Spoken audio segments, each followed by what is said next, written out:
Let's talk about how the highways that crisscross the South aren't just roads, they're scars.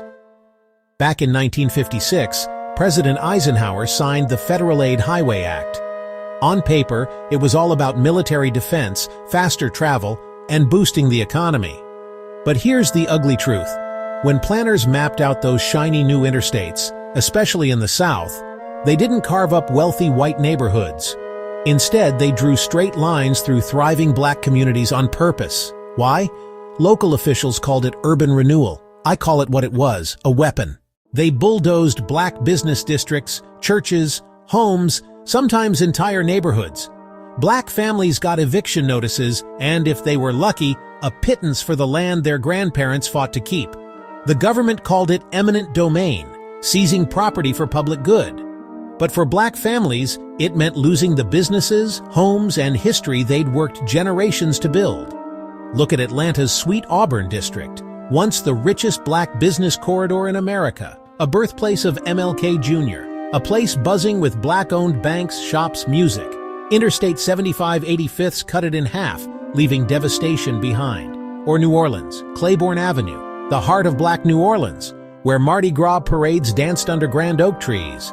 I-10 got plowed right through, wiping out more than 500 businesses and a cultural landmark.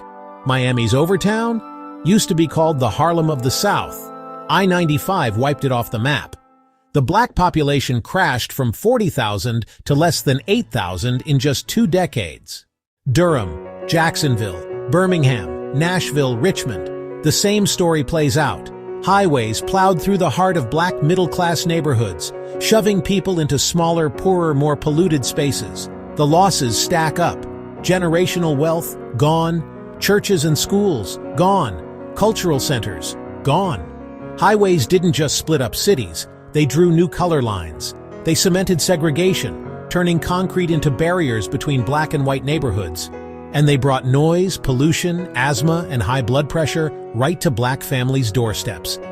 Scattered and isolated, black communities lost political power. Their voices, once strong and united, got drowned out. But here's something you won't find on a highway sign: resistance. Black communities protested, staged sit-ins, filed lawsuits. Sometimes they slowed the bulldozers, sometimes they didn't, but they never stopped fighting. Today, some cities are finally listening. There's talk of tearing down parts of these highways, investing back into the communities that once thrived there. But the legacy is still here: the wealth gap, divided cities, food deserts, and neighborhoods hemmed in by roaring concrete. They called it progress, I call it demolition. The highway didn't go around us, it went through us. The Black South. It's more than a region. It's the heartbeat of American history and the root of so much culture, struggle, and innovation. Let's take a 3-minute journey from the pain of bondage to the power of resilience. It all starts in 1619. Enslaved Africans torn from their homelands are forced to build the South's plantation economy. Cotton, tobacco, rice, sugar. But while their labor built America's wealth, their spirit built something greater: music, faith, food, family. Even in the darkness, there's resistance. Nat Turner's rebellion, secret traditions, songs of hope.